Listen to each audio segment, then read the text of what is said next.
Assalamualaikum warahmatullahi wabarakatuh. Selamat pagi anak-anak. Bagaimana kabar kalian? Ya, alhamdulillah kalian semua dalam keadaan sehat walafiat dan dapat bertemu ibu kembali dalam pelajaran ilmu pengetahuan alam. Alangkah baiknya sebelum kita memulai pelajaran, kita berdoa menurut kepercayaan masing-masing. Berdoa dimulai. Selesai. Setelah berdoa, ibu akan mengabsen nama kalian terlebih dahulu. Dimulai dari Andika, ya, hadir. Ibnu hadir, Rizka sakit. Oh, oke, baik. Lalu Mita hadir, ya. Apakah kalian tahu hari ini ibu akan membahas materi apa? Ya, ibu akan membahas tentang mengenal macam-macam bencana alam yang ada di dunia. Sebelumnya kalian tahu nggak sih apakah bencana alam itu? Bencana alam merupakan serangkaian peristiwa yang disebabkan oleh alam. Nah, macam-macamnya diantara lain adalah, mari kita simak ya anak-anak. Kita simak baik-baik video yang ada di depan ini. Yang pertama adalah letusan gunung berapi.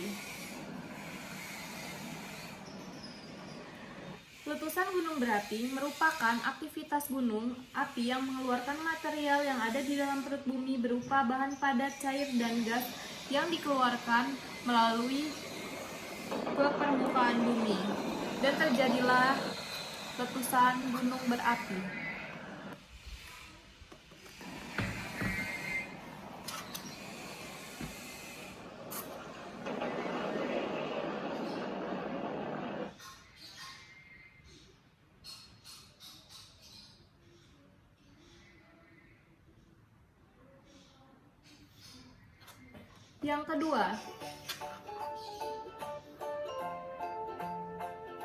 Yang kedua ada gempa bumi.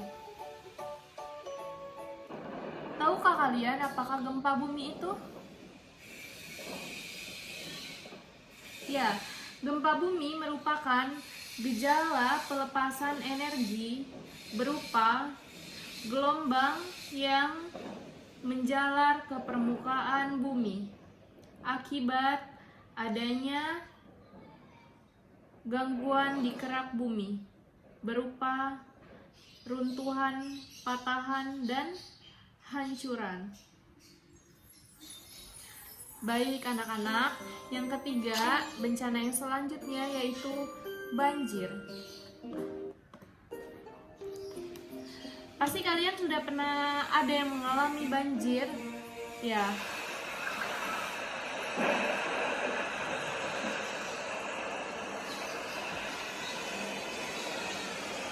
Banjir seringkali terjadi di kota ibu kota kita di Jakarta ini.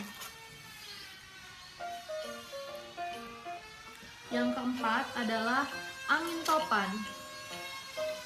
Sebelumnya, ibu ingin menanyakan ke kalian, banjir itu disebabkan oleh apa sih?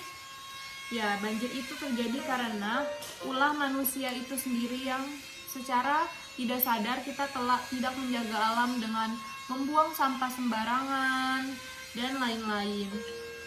Yang keempat adalah angin topan. Angin topan adalah udara yang bergerak dari tekanan udara maksimum ke tekanan udara minimum dan terjadilah gelombang angin yang sangat besar. Itu dinamakan dengan angin topan. Seperti ini anak-anak.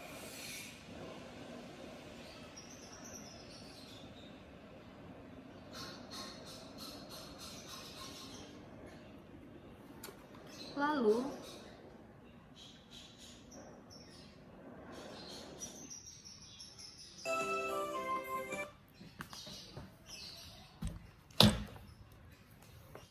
setelah gempa bumi, banjir, dan letusan gunung berapi, ada juga tsunami. Tsunami berasal dari bahasa Jepang yang artinya gelombang atau ombak lautan. Tsunami adalah serangkaian gelombang ombak laut raksasa yang timbul karena adanya pergeseran di dasar laut akibat gempa bumi. Lalu, yang keempat ada tanah longsor.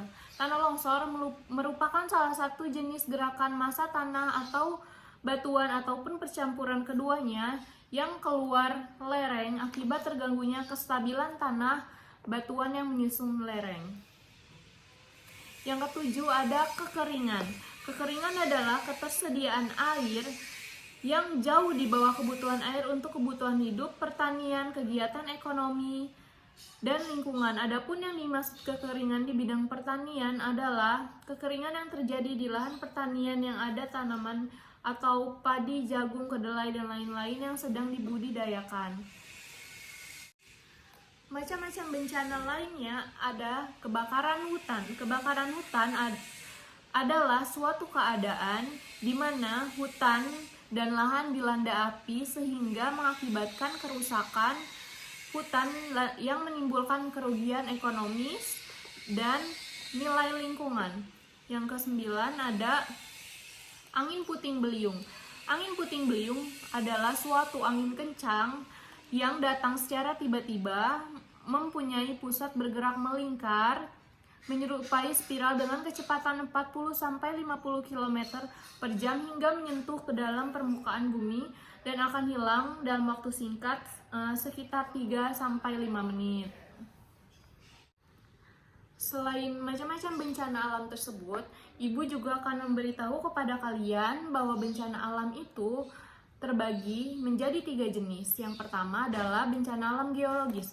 Bencana alam geologis disebabkan oleh gaya-gaya yang berasal dari dalam bumi atau gaya endogen. Yang termasuk dalam bencana geologis adalah gempa bumi dan letusan gunung berapi dan juga tsunami.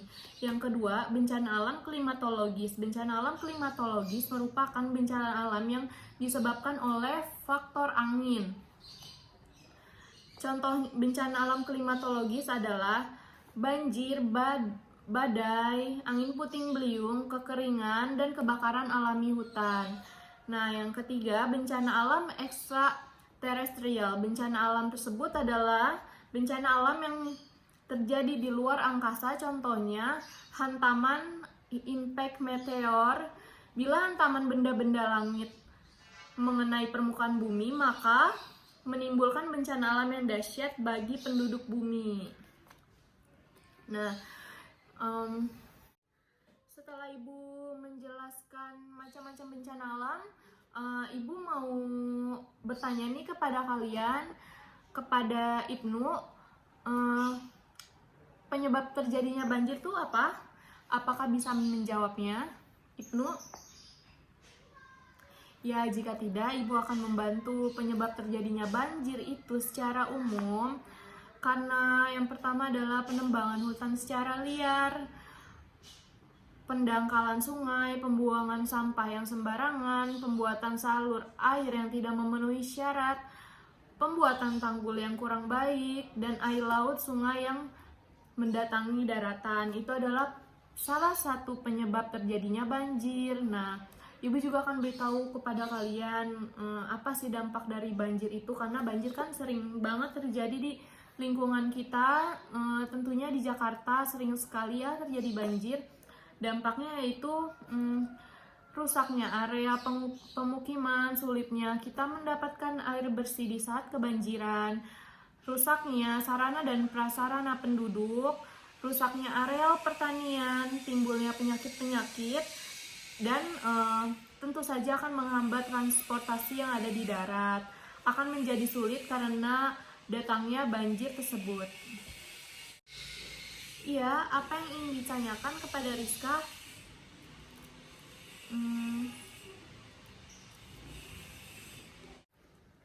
Baik, Ibu akan menjawab pertanyaan dari Rizka Handini. Apa hal yang harus kita lakukan saat terjadi gempa bumi?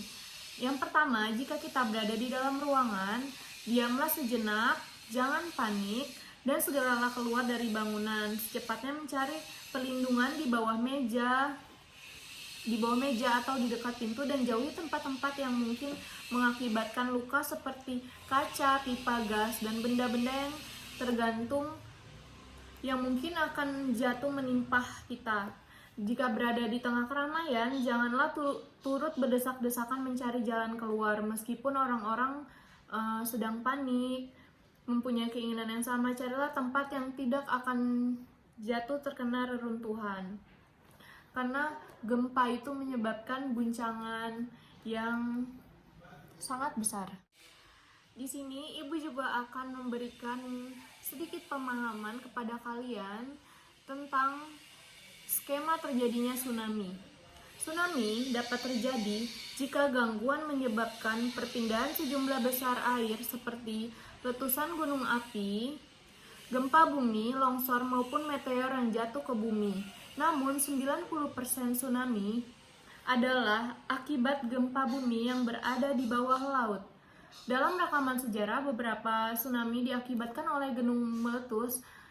Misalnya ketika meletusnya Gunung Krakatau. Kalian ada yang tahu nggak sih kalau tsunami terbesar itu terjadi pada saat Gunung Krakatau itu meletus. Itu merupakan tsunami terbesar yang ada dalam sejarah.